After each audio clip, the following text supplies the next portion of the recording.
Um ano após o ciclone Idai, a missão da AMI continua em Moçambique. É com este tema que lançamos o primeiro podcast da AMI, A Missão Continua, com uma das convidadas muito especiais, Ana Paula Cruz. Muito obrigada por teres aceito este nosso convite. A Ana Paula foi uma das médicas que esteve com a AMI em missão de emergência durante 2 meses na Beira. A AMI chegou ao terreno a 22 de março e foi uma das 9 equipas médicas de emergência oficialmente reconhecidas pelo Ministério da Saúde de Moçambique a intervir na Beira, participando na mitigação do risco e na disseminação de doenças como a cólera e a malária. Hoje, continua em Moçambique a trabalhar com a organização local ESMA-BAMA sobre a prevenção de doenças de potencial epidémico, com o objetivo de reduzir a vulnerabilidade a doenças infecciosas prioritárias, em casos de desastre nos bairros 13 e 14 da cidade da Beira.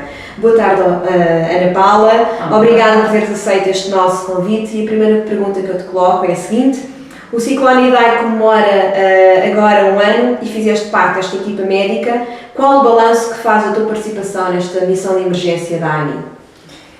Boa, primeiro muito obrigada por este podcast e por falarmos de Moçambique 1 ano depois. É muito especial pensar que há 1 ano atrás, sim, que já passou 1 ano desde tudo isto, pensar que há 1 ano atrás houve grande assim, boom mediática e grande atenção virada para Moçambique e para o ciclone que aconteceu. Lembro-me mesmo muito bem do dia 14 para 15, o dia do ciclone. Lembro-me das primeiras notícias e foi assim também muito assustador. A Moçambique tinha sido a minha primeira missão em 2015, a minha primeira missão humanitária, e mal aconteceu o ciclone, eu senti que devia estar lá e senti que devia voltar para Moçambique.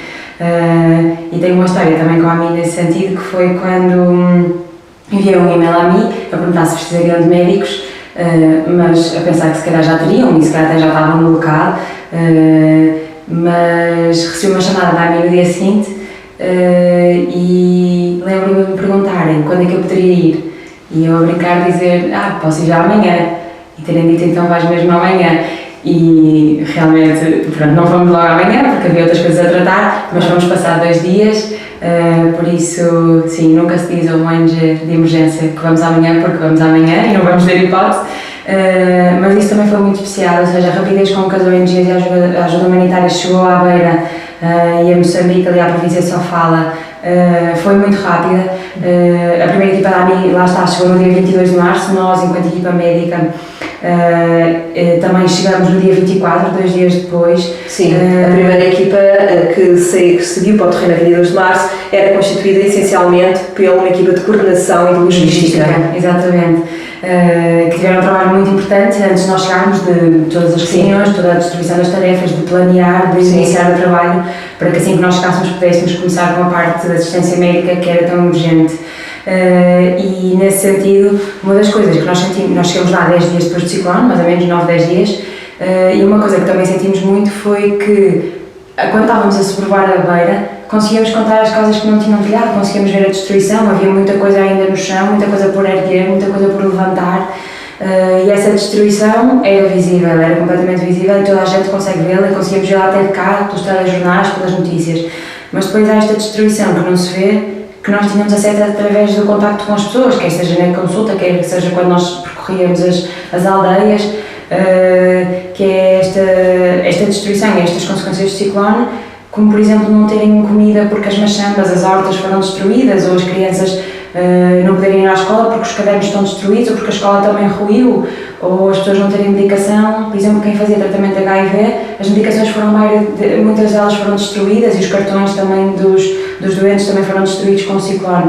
E estas consequências são consequências um bocadinho invisíveis que nós só temos acesso quando estamos lá. E acho que o meu contributo enquanto médica humanitária, mas também enquanto equipa de emergência da AMI, não só individual, mas neste conceito de equipa, foi muito dar resposta a estas consequências invisíveis que nem sempre se viam. E nós sabíamos que depois do ciclone, quando nós chegamos lá, os politraumatizados e os grandes ferimentos do ciclone ou já estavam em processo de cura, ou as pessoas tinham morrido por causa da violência do desastre.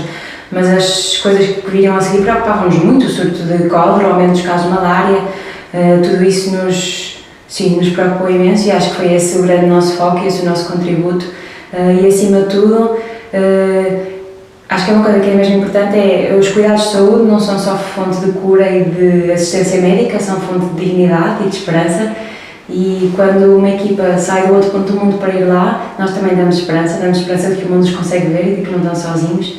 Sim, e sem dúvida. Acho que era muito isso. Essa esperança, um ano depois, realmente ainda existe muito trabalho a fazer para prevenir e mitigar as consequências de uma catástrofe como o Idai. Essa esperança realmente continua a existir em ti, mas ainda há muito trabalho a fazer após um ano desta catástrofe que assolou o país. Sim, sem dúvida. Eu acho que nós às vezes tendencialmente achamos que as coisas estão resolvidas quando elas deixam de ser um assunto mediático, quando deixam de abrir os telejornais e quando deixam de ser um assunto nos nossos mídias. Mas não, as coisas são reais e há muitas consequências do ciclone que são de longo prazo e que vão demorar a ser restabelecidas. E isso é uma das coisas. A outra coisa não é só o ciclone, é a maneira como cada um de nós, enquanto também mundo, enquanto sociedade civil, enquanto sociedade ocidental, condena países como Moçambique a que não tenham capacidade de dar resposta a catástrofes como um ciclone. Sim. Ou as cheias que acontecem anualmente, e esta negligência é um desastre muito grande, é um desastre que acontece diariamente, que causa muitas mortes, muitas perdas. E que tem de ser falado, e há muita coisa a fazer também. Quase que quando sai do espectro mediático deixa de existir, que não é uma realidade, aliás, até poderá continuar a existir até com uma dimensão maior, claro. E que se não for, realmente se não existir esta intervenção humanitária, seria, não é um assunto e seria muito mais, e seria muito mais dificuldade. Exato. Nós sabemos que existe também uma emergência grande a acontecer no norte de Moçambique, em Cabo Delgado, principalmente por violência por grupos terroristas, que têm a tornar aquela zona mesmo muito instável e com muitas mortes. E isto não é um assunto, ninguém fala, não é? Há tanta coisa a acontecer que ninguém fala, e Moçambique tem de nos continuar a preocupar, há muita coisa que temos de estar atentos, e há muita coisa que é responsabilidade nossa mudar também, sem dúvida. É mesmo, continua a ser uma responsabilidade de todos. E parte aqui para outra questão, o que mais te marcou nesta missão de emergência? Essa é uma pergunta difícil. Moçambique e a Beira, esta missão foi assim, uma missão muito exigente, mas uma coisa que me marcou muito, assim, o bom que me marcou, acho que é esta capacidade de resiliência e de capacidade de renascer, que é muito do povo moçambicano. E era mesmo engraçado, quando nós chegamos, muita coisa estava destruída ainda, mas as bancas das mamãs a vender tomate, ou a vender linhos fritos, ou a vender Coca-Cola, ou o que quer que fosse, já estavam de pé e elas já estavam lá, e tinham muita coisa para fazer e havia muita coisa destruída, mas a vida continuava. E era uma coisa mesmo especial, ver como as pessoas, sim, têm esta capacidade de renascer e de se reerguerem. E outra coisa que também era muito especial é que não existe o cada um por si, eles têm um instinto de sobrevivência que é muito comunitário, e se a tua casa está destruída, tu ficas na minha, e se não tens o que dar comer aos teus filhos, então nós vamos resolver juntos. E isso era muito bonito e inspira-me muito, sim. E essa coisa marcou muito, assim, pela positiva, sem dúvida, sim. É esta inspiração que vês no terreno quando estás a fazer essencialmente estas missões de emergências humanitárias, é esta inspiração que te leva a concretizar e a realizar, porque ainda és muito nova, portanto, começaste desde muito cedo nesta vida humanitária. É esta motivação que te leva a continuar, esta inspiração de povos tão resilientes para com estas catástrofes que acontecem? Eu acho que há este lado que nos inspira muito e que nos ajuda a continuar e que faz com que seja possível nós continuarmos nestes sítios, porque são esse foco de luz num sítio onde muita coisa é escura. Mas por outro lado, acho que o que me faz continuar é uma indignação muito grande pelas coisas que vemos, pelas coisas que acontecem nestes sítios, pelas coisas que morrem a estas pessoas, pela quantidade de pessoas que morrem por coisas que não deviam morrer.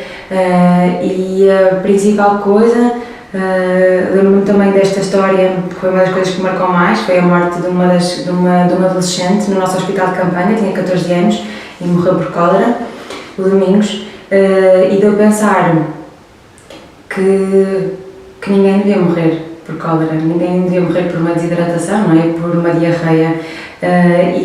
De facto, isso também está muito longe do que acontece na realidade europeia. Sim. E quando passamos para uma situação deste tipo, é quase inacreditável isto ainda acontecer. Sim, e acontece imenso. E por outro lado, pensar que estas pessoas morrem a sério, e morrem para sempre, e o mundo continua alheio à morte delas e não sente a perda, e elas só são mais um número para uma estatística das Nações Unidas, mas não, elas têm um nome, chamava-se Domingos e tinha 14 anos, era uma pessoa muito concreta e morreu. E sim, custa muito pensar nestas pessoas em quem o mundo não dá pela falta e que não morrem a ninguém.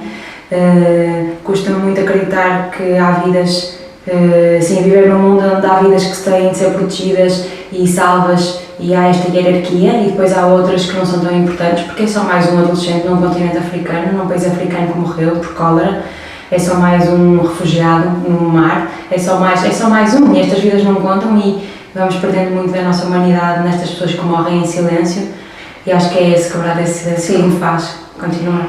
É perigoso quando estamos a entrar neste campo de banal, como tu dizes, é mais um que morre no mar, é mais um que morre de cólera, é mais um que morre para sempre, e para sempre quer dizer aqui muitas vidas. É perigoso esta banalidade, é perigoso sentir que quando entra neste espectro mais banal, por assim dizer, corremos o risco de ainda ser mais indiferente.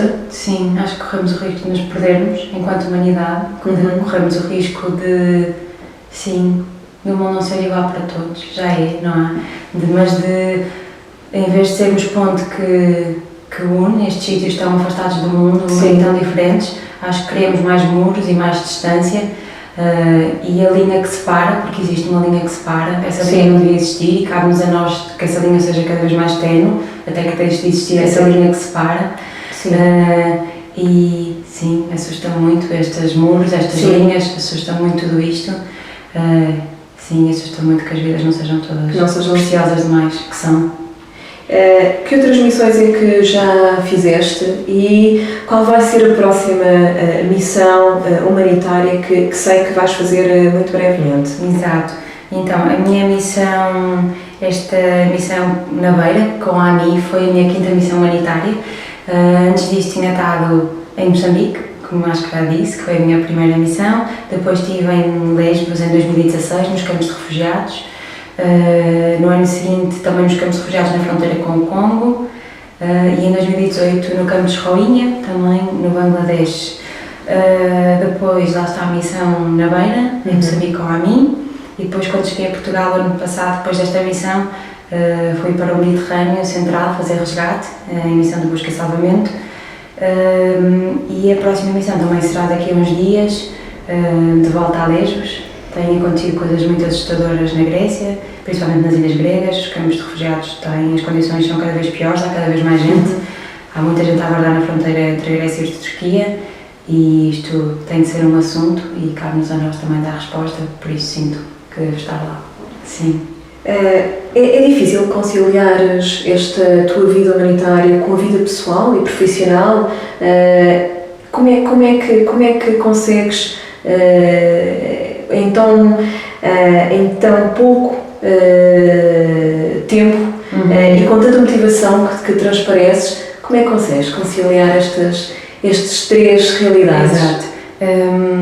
Acho que às vezes o que é mais fácil para mim é eu pensar que a minha vida humanitária também faz parte da minha vida pessoal e profissional, e que a minha vida é essa, é isto tudo misturado, e temos só de fazer com que isto seja funcional e organizado. É difícil, há muitas exigências, acho que precisamos aqui de algumas estratégias para conseguir fazê-lo. Também há algumas limitações, há muita burocracia envolvida, principalmente quando trabalhamos cá e depois queremos parar para fazer estas missões. Sim, há assim alguns entraves que são ultrapassáveis, se nós sentirmos que esta é a nossa missão. Que não é essa toda essa burocracia que faz com que não é uma dificuldade. Não coloques a mochila e vás em missão. Nem pensar. O que é que geralmente levas nessa tua mochila? Boa. Esta Isto é uma pergunta interessante. Sinto que em cada missão que vai passando eu levo cada vez menos coisas. Acho que a mochila vai tornando-se mais leve com o passar das missões. E acho que isso também me dá aqui uma sensação de liberdade e felicidade grande. Também me lembro que uma coisa engraçada da nossa última missão foi como teve de ser tão rápido os preparativos para partir a missão. Lembro-me que a minha mochila pesava uns 15 kg e pronto, era essa a minha vida. E eu sentia muito agradecida porque a minha vida cabia numa mochila de 15 kg e que eu estava a ponto de partir, pronto, o que é que fosse acontecer. E gosto dessa liberdade.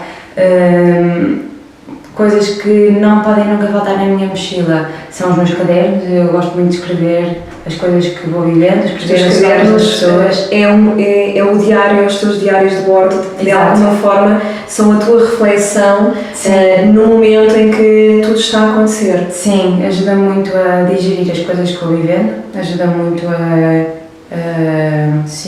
imortalizar nomes de pessoas e histórias de vida de pessoas muito concretas. Acho que essa parte é mesmo muito importante, passarmos do número, não é?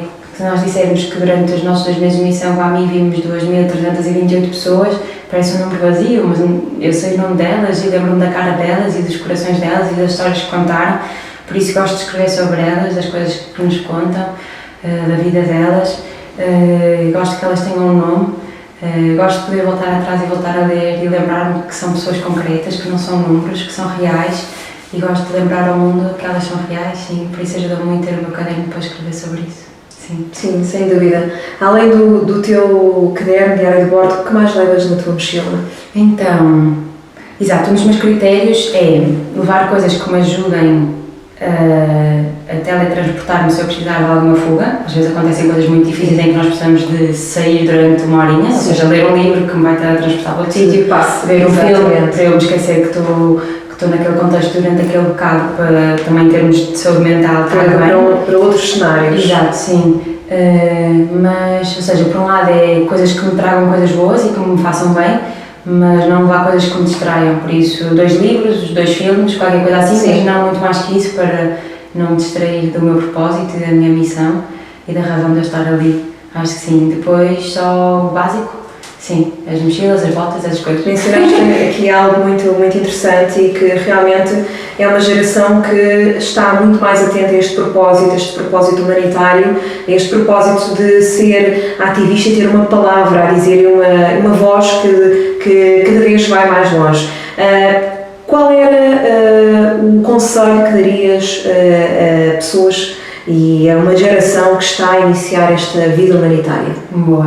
A primeira coisa, não assim para os humanitários, mas para as pessoas em geral, é que isto é uma responsabilidade comum, por isso, mesmo que não seja a nossa missão estar na linha da frente, isto é a responsabilidade de todos o que está a acontecer no mundo, em qualquer sítio. Depois, para quem sente esta vocação e as motivações certas para trabalhar enquanto agente humanitário, dizer que são tempos difíceis, há muita coisa a acontecer, muita coisa difícil a acontecer, muita coisa que temos de dar resposta, mas ao mesmo tempo, se eu tivesse de dar assim um conselho grande, era sim, resistirem e desobedecerem. Há muita coisa que é preciso nós resistirmos, há muitas políticas erradas, adversas, que violam os direitos humanos e a nós cabe-nos resistir e desobedecer, por isso, exato, resistência e desobediência.